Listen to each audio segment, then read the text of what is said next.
1275 বঙ্গাব্দের 23শে আষাঢ়, রবিবার, আমার বিয়ের দিন। আমার স্বামী জ্যোতিরিন্দ্রনাথকে শুধু রূপবান বললে কম বলা হয়। চেহারা থেকে যেন ঠিকরে পড়ছে রুচি আর আভিজাত। সম্ভ্রম জেগেছিল খুব। অন্য অনুভূতি হওয়ার বয়সই হয়নি তখন।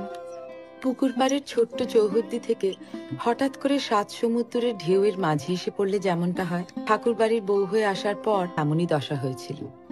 বিশাল বাড়িতে মন খুলে দুটো কথা বলার জন্য হাঁসফাঁস করতে যে নতুন বউঠান, সে অবশেষে একজন বন্ধু পেল, রবি। আমি সত্য, তোমার বই পড়তে ইচ্ছে করে না? ইচ্ছে করলেই হলো? সংসার করতে হবে না?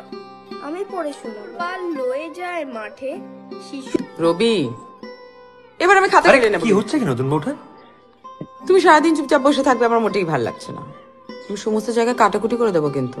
তুমি শুনবে কি লিখেছি? শোনাও।